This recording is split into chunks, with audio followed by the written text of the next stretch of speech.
قوم کے چند افراد کے لیے لازم قرار دے دیا گیا جو اعلیٰ تعلیم حاصل کر سکیں اور اعلیٰ تعلیم حاصل کر کے معاشرے کو جہالت کی وادیوں سے نکال سکیں۔ میرے پیارے آقا صلی اللہ تعالی علیہ وسلم کے پیارے دیوانوں، رسول اعظم صلی اللہ تعالی علیہ وسلم کے اس فرمان کا مطلب میں نے پہلے ہی بتا دیا تھا کہ مطلب یہ ہے کہ جو جنگ کے اندر، جو سیریا کے اندر ہیں، جو دوسرے جو جنگ وغیرہ کے اندر ہیں، ان لوگوں کو جو ہے وہ جنگ کے اندر مصروف، اور باقی لوگ جو ہے وہ تجارت میں مصروف، کچھ لوگ اور کچھ علم حاصل کرنے میں مصروف، تو وہ جماعت جو حصول علم کے اندر مصروف تھی، وہ جماعت بعد والوں کو، آنے والوں کو، محروم لوگوں کو علم کے زیور سے آراستہ کرتی۔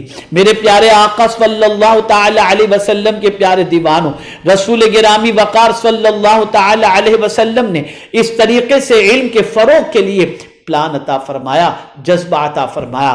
اب آئیے ایک حدیث مبارکہ آپ کے گوش گزار کر کے میں اپنی گفتگو کو سمیٹوں، اس لیے کہ میں جانتا ہوں علم کے حوالے سے بہت ساری تقاریر آپ سنے ہوں گے، لیکن آج میں صرف یہ بتانا چاہتا ہوں آقا کریم صلی اللہ علیہ وسلم نے کس طرح سے علم کے سلسلے میں پلان عطا فرمایا، ترتیب وائز، اور رسول اعظم صلی اللہ علیہ وسلم نے اپنی قوم کو جہالت کی وادیوں سے کیسے نکالا۔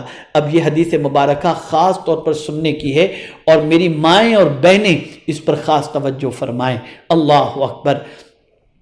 آج نوافل کی کثرت کا شوق ہے، فضائل سنتے ہیں لگ جاتے ہیں، کئی گھنٹے عبادات میں لگ جاتے ہیں، بہت اچھا ہے، لیکن آئیے اس سے بہتر چیز کیا ہے، میں حضور صلی اللہ علیہ وسلم کے فرمان کی روشنی میں آپ کے گوش گزار کر دوں۔ اللہ اکبر۔ میرے آقا صلی اللہ علیہ وسلم نے حضرت ابو ذر رضی اللہ تعالیٰ عنہ کو کیا فرمایا؟ حضرت ابو ذر کو ایک مرتبہ حضور صلی اللہ علیہ وسلم نے تحصیل علم کی ترغیب دیتے ہوئے فرمایا، غور سے سنیے گا، اگر یہ ایک حدیث یاد رہ گئی اور اس پر آپ عمل پیرا ہوئے تو آپ محسوس کر سکیں گے کہ اللہ نے آپ کو کتنا اونچا مقام اور کتنی بڑی دولت سے مالا مال فرمایا ہے۔ رسول اعظم صلی اللہ علیہ وسلم نے فرمایا، اے ابا ذر، تیرا اس طرح صبح کرنا کہ تو اللہ کی کتاب کی ایک آیت سیکھ لے، اس طرح صبح کرنا کہ اللہ کی کتاب کی ایک آیت سیکھ لے، تیرے 100 رکعت نفل نماز پڑھنے سے بہتر ہے۔ اور ساتھ ہی ساتھ ارشاد فرمایا، اور تیرا اس طرح صبح کرنا کہ تو علم کا ایک باب سیکھ لے، علم کا ایک باب سیکھ لے، خواہ اس پر عمل کر یا نہ کر۔ پہلے فرمایا صبح اس حال میں کرے کہ قرآن کی ایک آیت سیکھ لے، دوسرا فرمان آقا کریم صلی اللہ علیہ وسلم کا یہ ہے کہ صبح اس حال میں کر کے علم کا ایک باب سیکھ لے، چاہے تو اس پر عمل کر یا نہ کر۔ آقا فرماتے یہ 1000 رکعت نفل پڑھنے سے بہتر ہے۔ آج ہماری قوم میں اوراد و وظائف کی کثرت کا شوق ہے، بہت اچھی چیز ہے، لیکن یہ سب چیزیں نفل ہیں، علم حاصل کرنا فرض ہے۔ کیا آپ کو قرآن پڑھنا آتا ہے؟ آپ اگر روزانہ 2 گھنٹے اوراد و وظائف میں گزارتے ہیں، کیا یہ آپ کے لیے فرض نہیں ہے کہ آپ قرآن پڑھنا سیکھ لیں؟ کیا آپ کے لیے مسائل سیکھنا ضروری نہیں؟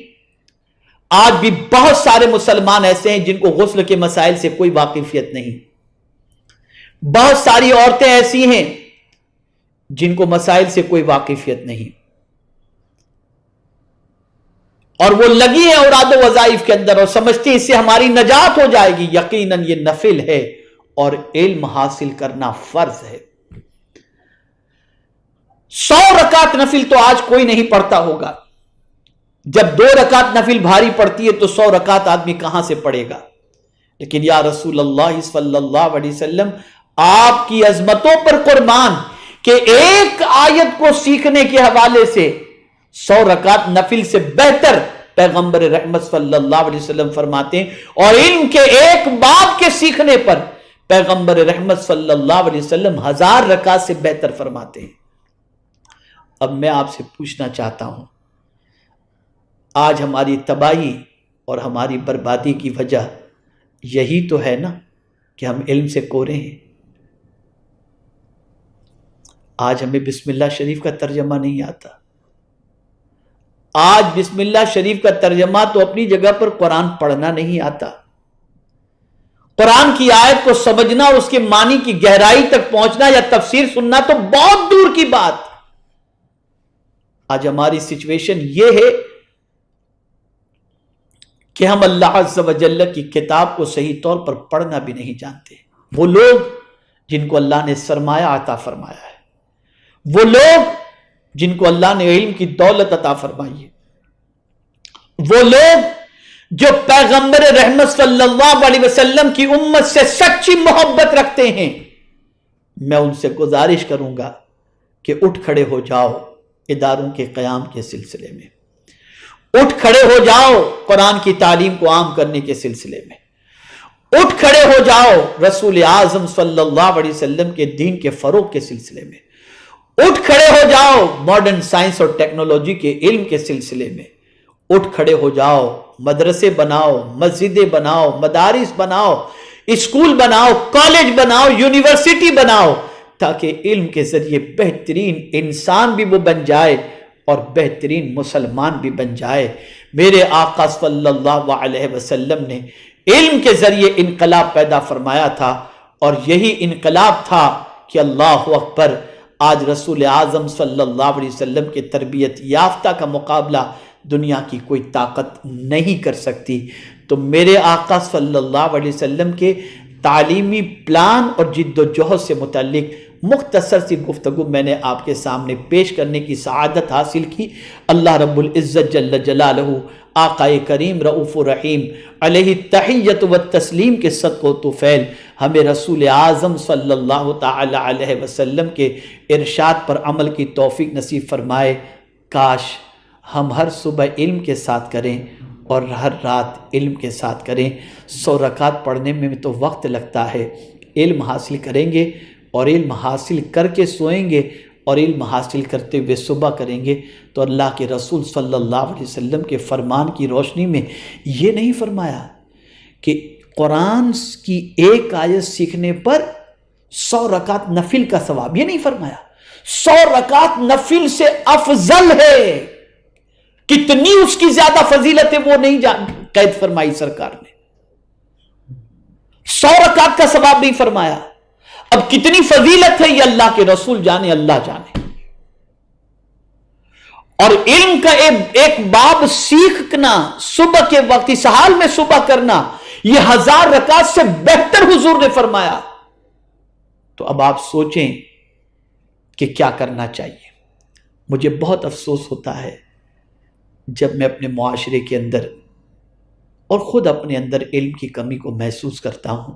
آئیے اس مبارک و مسعود موقع پر ہم اللہ کی بارگاہ میں دعا کرتے ہیں کہ اللہ تعالیٰ علم حاصل کرنے اور علم کو پھیلانے کی ہمیں توفیق نصیب فرمائے، اور ہمیں علم کا چراغ گھر گھر، در در، محلہ محلہ، قریہ قریہ ہمیں روشن کرنے کی توفیق نصیب فرمائے۔